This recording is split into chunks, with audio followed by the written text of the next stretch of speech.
జగన్మోహన్ రెడ్డి ఎక్కడ తెచ్చాడు? సాక్షిని తెచ్చాడా? భారతిని తెచ్చాడా? మీకు ఒకటి గుర్తుపెట్టుకోవాలి, క్లియర్గా 2019లో రిసోర్సెస్ ఉపయోగించడం సమర్థవంతంగా ఉపయోగించి వెల్త్ క్రియేట్ చేశాం. ఆ రోజు వచ్చిన ఇండస్ట్రీ కియా మోటార్స్ ఒక ఎగ్జాంపుల్ తీసుకోండి. 5 ఏళ్లలో గొల్లపల్లి రిజర్వాయర్ కట్టి కియా మోటార్ ఏర్పాటు చేసి ఫస్ట్ కారు నేనే మ్యానుఫ్యాక్చర్ అనేది తీసుకొచ్చాం. ఇప్పటికి 12 లక్షల కార్లు ఉత్పత్తి అయ్యింది, ప్రపంచం మొత్తం తిరుగుతున్నాయి. దానివల్ల లాభాలేంటి?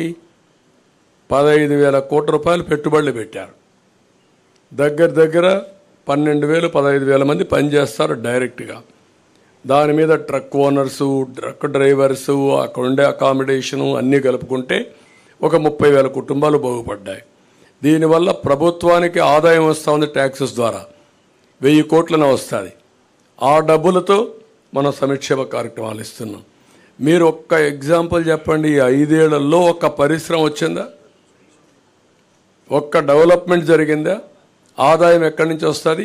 అందుకే బిగినింగ్లో వచ్చిన ఆదాయం 5 ఏళ్లకు ఎత్తిపోయే పరిస్థితికి వచ్చింది. ఇప్పుడు అప్పులు చేశారు. ఇప్పుడు ఏమంటున్నాడు? నేనేమీ చేయలేనని చేతులెత్తేసే పరిస్థితికి వచ్చాడు. ఎందుకు చేతులెత్తేసాడు? Reason is very simple. ఇప్పుడు ఏమీ చెయ్యలేమనే పరిస్థితికి వచ్చేసాడు. అంటే ఎప్పుడు కూడా మీ ఖర్చులు మీ ఆదాయాన్ని రెండు ఉంటాయి, అప్పులు కూడా ఉంటాయి. అప్పులు తెచ్చిన తర్వాత ఎగ్జాస్ట్ అయిపోయారు.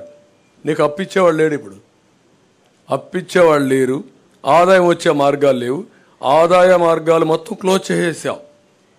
అప్పులు ఇచ్చేవాళ్ళు చేతులెత్తే పరిస్థితికి వచ్చారు. ఇప్పుడు మిమ్మల్ని జప్తు చేసే పరిస్థితికి వచ్చారు. చేతులెత్తడం కాదు, జప్తు చేసే పరిస్థితికి వచ్చారు. ఒక్క అమరావతి ఒక ఎగ్జాంపుల్. 2,70,000 కోట్ల రూపాయలు ఆయన బటన్ నొక్కారంటున్నాడు. ఒక్క అమరావతిలో 3 లక్షల కోట్ల రూపాయలు యాజ్ ఆన్ టుడే ప్రజల ఆస్తి ఆవిరైపోయింది. వై? మీరేమీ చేసి ఉండక్కర్లేదు. యాజ్ దట్ ఈజ్ అమరావతిని వదిలిపెట్టుంటే 3 లక్షల కోట్లు వచ్చేది. దీనికి వ్యతిరేకంగా మీరేం చేశారు? 13 లక్షల కోట్లు అప్పు చేశారు. దానికి వడ్డీ కట్టాలి.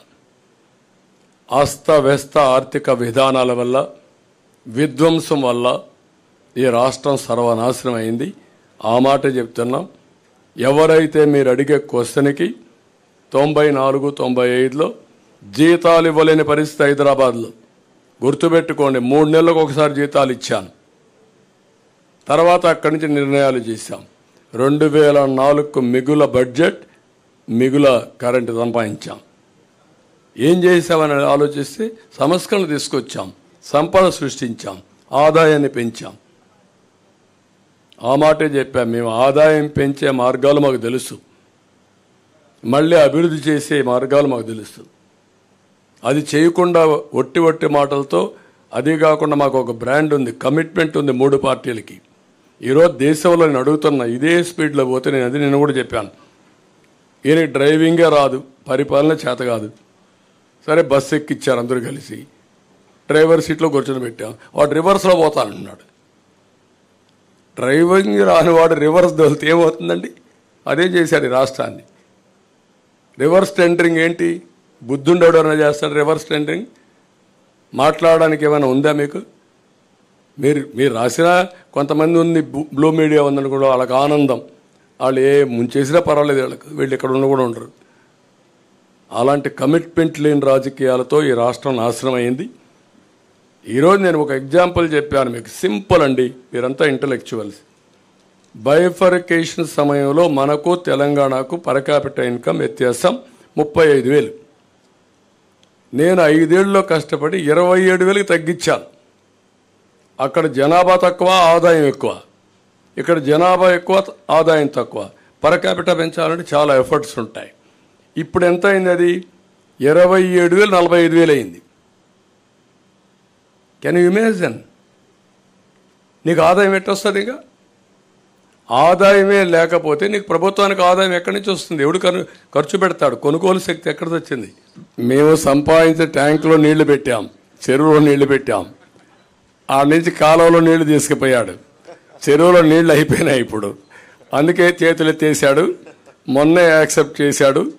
అతను ఫలితాలకు ముందే రాజీనామా చేసేశాడు. అస్త్ర సన్యాసం చేశాడు. అయిపోయింది. ఇంక దానికంటే ఏం కావాలి నీకు?